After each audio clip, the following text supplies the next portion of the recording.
Financial Peace Plaza. It's the Dave Ramsey Show, where debt is dumb, cash is king, and the paid-off home mortgage has taken the place of the BMW as the status symbol of choice. I'm Dave Ramsey, your host, and this is your show, America. Thank you for joining us.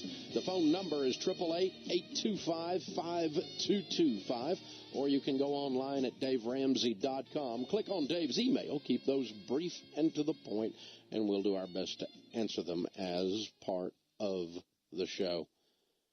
Well, this is the show you come to listen to when you're completely sick of politics. And if by the end of this week you're not completely sick of politics, by the end of next week you certainly will be. You will be disgusted and sick of it.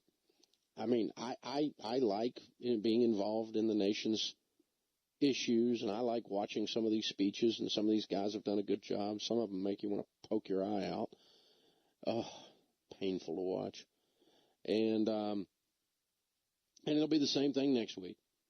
But if you're ready to hide from all of that, just go back to doing your life your way, this is your place. Starting us off this hour is Mark in the lobby of Financial Peace Plaza.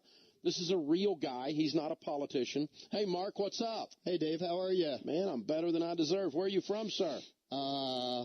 St. Petersburg, Florida, where the RNC's going on right now. You escaped, literally. I Came did. to Nashville to get away from them. Yep. That's fun. What are you doing in Nashville? Well, I've family in Gallatin, so came over to see them, but also thought I would show up here and tell you that I am debt-free. I always like it when folks do that. Thanks for coming to our lobby Thanks for having me. Do your debt-free stream. How much have you paid off? $50,000. Took about 3 years. Cash flow to refi on my home. So how'd you get a raise during the recession? I thought everybody was failing in America. I worked 8 to 5 and did my job. Oh, you worked while you were at work? That's right. That's freaking shocking. People notice when you do that. That's for sure. It's incredible. What kind of debt was the $50,000? Well, I had $35,000 in credit cards that I couldn't tell you what I spent it on. I had $5,000 on a car and $10,000 to Sally Mae. Okay, so you got rid of the stupid plastic. I did.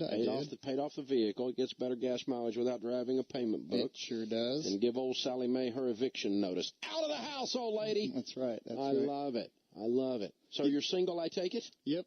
All right, very cool. Sort of. That's right. There's someone over in the bookstore with a camera waving. My girlfriend's here. Yep. Okay. My mom's here as well. Okay, very cool. You know, Dave, right. I got some canceled credit cards here. 6 cards. Okay. And when I canceled these, I didn't realize it, but I had $100,000 in potential debt that I could have gotten at any second. Wow. That would have been a blessing. Yeah. I could have bought a house on plastic. I didn't even know it. Oh. And so you just threw all that away. I did. You threw it all away. For freedom. So what got you inspired 3 years ago to get out of debt, Mark? Well, you know, I was making all my credit card payments, no problem. But I missed one because I paid the bills on Monday instead of Friday, and my interest payment for that one card went up to $350 a month. Oh, so who jacked you? You know, I think it was Chase. Chase jacked you, and that got you ticked. Oh, and I just, you know, like you always say, I got a fire under me. I said, I'm never doing this again. I was sick and tired of being sick and tired, and I just jumped on it from there on out. You know, it's funny, though. They're their own worst enemy. Had they left you alone, you would have sat there and paid them interest for another 10 years before you woke up. Yep, and I called them and said, hey, lower my interest rate. I always make my payments on time, and they would not budge. Oh, no, you're talking to an idiot in a cubicle. That's right. Oh, my gosh. That's right. Wow. You know, they spend all that money getting customers, and then how do you get rid of a customer? Screw them. That's right. They'll do it every time. Yep. That'd make a customer leave. And, you know, you got so mad you paid off everybody. I did. Yep. When I paid off Sally Mae last, it's amazing. You send them so much money because they were on the last of that snowball, and I think my last next payment due would be like 3 years from today. They just push your payment out. Oh yeah. So it's scary to think about that. They're not bright. Yep. So what was the hardest thing you did during this 3 years? You know, that's interesting you asked that because I don't really think any of it was that hard.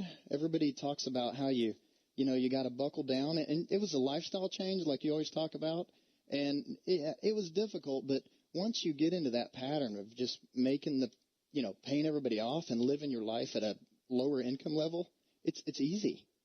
It really is. When you had a goal and a reason to do it, when the why was there, the what happened. Exactly. Okay. Yep. That makes sense. Yep. That makes a lot of sense. I did have a Murphy situation. When I first started paying the debt off, I needed new tires on my car, so I bought 4 used tires for like $400. I think like the week after I paid off my debt, I blew a tire.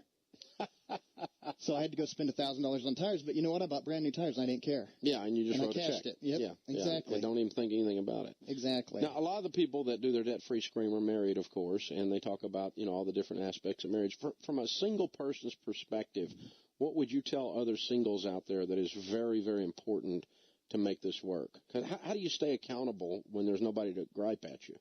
Well, yeah, I mean, you got to have a budget, and it takes that passion. It really does, because there were times when I'd have $10 less due for something, and I'd send right after I paid Chase, I'd send him another $10, and then 2 days later I'd send him $10 because I was just so passionate about it. If I had extra money, it was going to all that debt.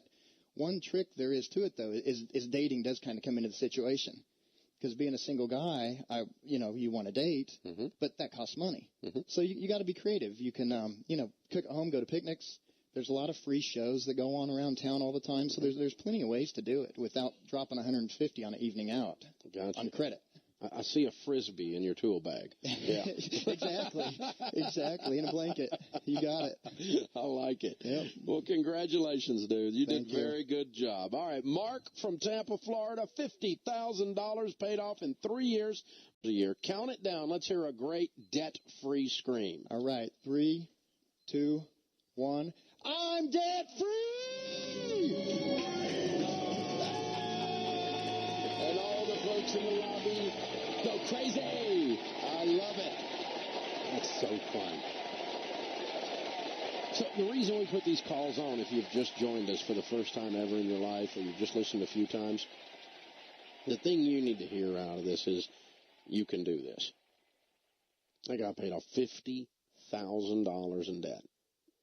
$50,000.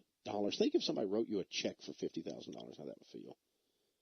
He just wrote checks out for $50,000. That just blows. How did he do that? Well, he told you. He concentrated. He set a goal. He focused. Got passionate about it. Sometimes you just kind of get a good old-fashioned mad on, I've been screwing around with Sally Mae and Chase long enough. I'm sick of you people. I'm sick of you people. I'm really sick of you people. See, when you have that kind of gets down in your gut, then you can change your life. You don't usually change your life with your intellect. Intellect will show you what to do once you decide to be passionate about it. But you got to get fired up and wired up, people. You got to lean into this deal. Buckle the helmet on and say, game on, man. Game on. That's how he did it. And you can get out of debt and get your life back and have money, too.